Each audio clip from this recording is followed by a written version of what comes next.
Hi, this is Ariel. Happy new day, morning, night, wherever in the world you might be. Um, I hope it's all going well so far. So, question: is this word in your vocabulary? Well, sometimes we live in such horrible conditions that we think nothing is ever going to change. A relationship that is abusive or unloving, a job that stresses us out, school debt that is overwhelming, an illness that seems like a life sentence. But then there is this one word, and I really hope it's in your vocabulary, and the word is hope. Hope is the ladder that rung by rung by rung we become unstuck. For all the circumstances in our life becomes truly hinged on our ability to see and live hope. So how do we get hope back in our lives?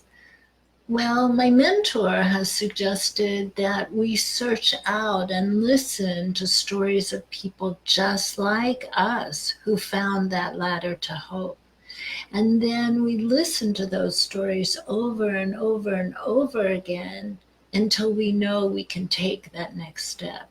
For once we take that first step, we feel the burden of poverty, the burden of feeling unloved, the burden of stress, the burden of victimization, the burden of illness, the burden of bad relationships. Because of hope, it all lifts.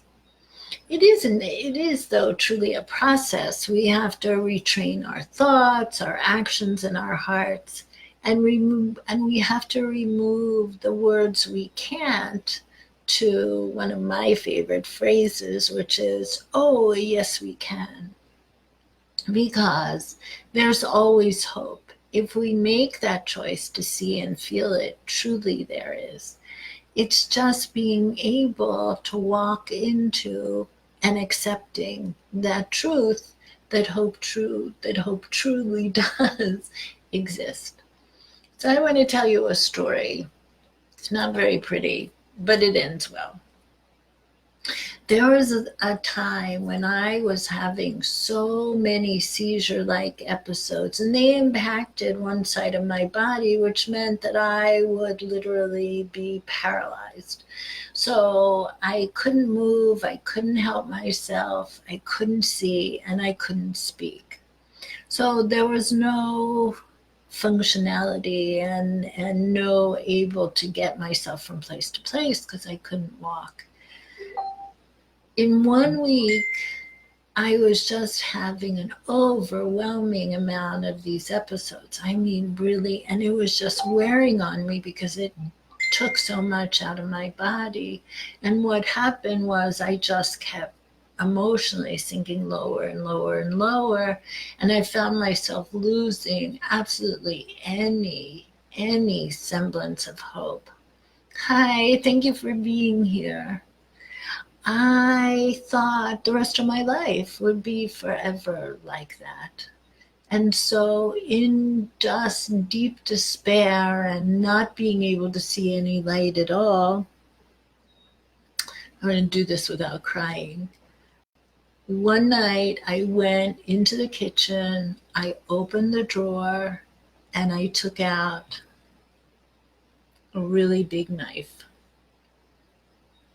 I sat down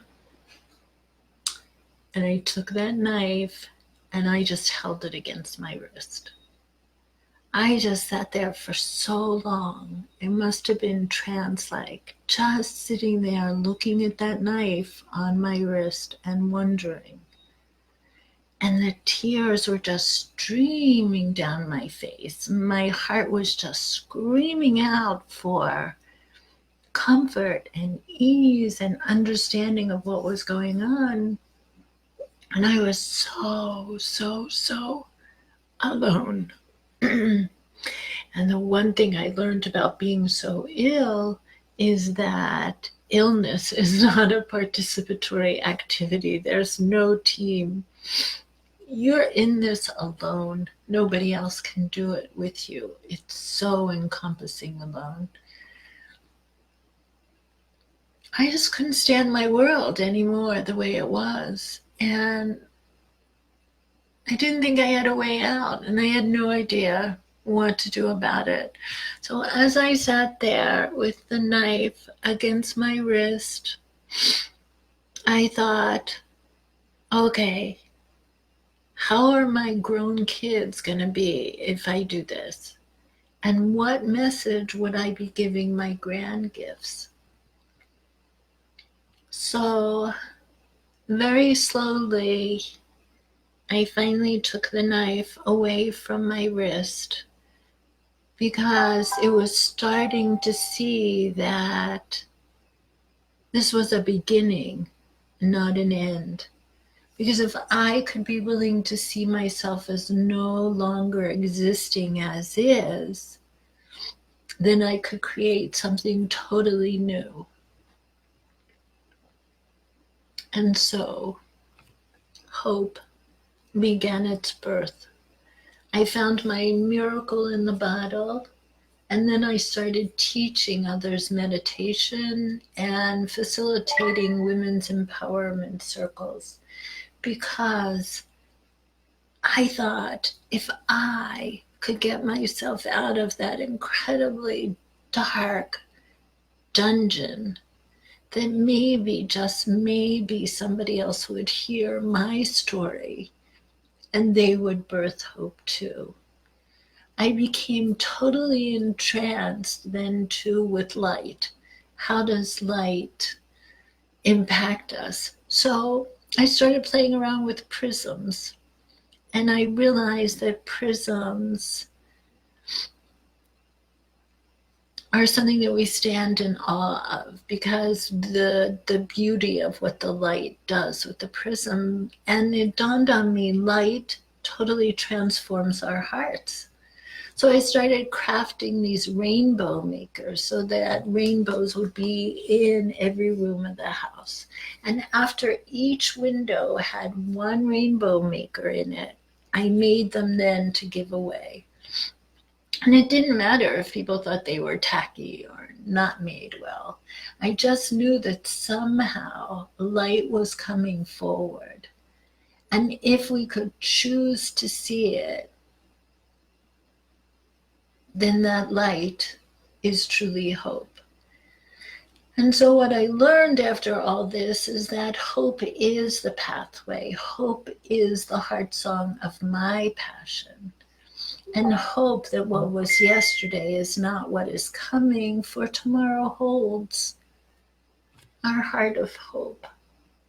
And I know because I lived both sides. And now hope is my why. It's my why for life, and it's my why for success. Because when we step into hope, the light heals us. So, we've heard this saying, but my mentor Bo Tipton changed it a bit, and I really liked it. Hope is my why for life and success because today is the first day of the best of your life. So go out there, live hope, let people know it doesn't have to be this way. On a side note, we often hear about the stories of people like me who miraculously changed their life. So now I have a reason to get up every morning. My life is full of loving and caring. I even put my wheelchair in storage. And the best part is now I have money to feed myself and pay my bills. And 6 months later, with all of this, I'm looking to buy a car. Wow. And that was from someone who had no food in the refrigerator 6 months ago. But I learned because of hope, we don't have to stay stuck. We can change our life. And one of my purposes now is to help others see that hope and see that light. And if you or someone you know needs to come out of that darkness, just like I did. Let me know. I want to help. Thank you for being here. Share your light. It's so vital. And hope is the word that leads our way.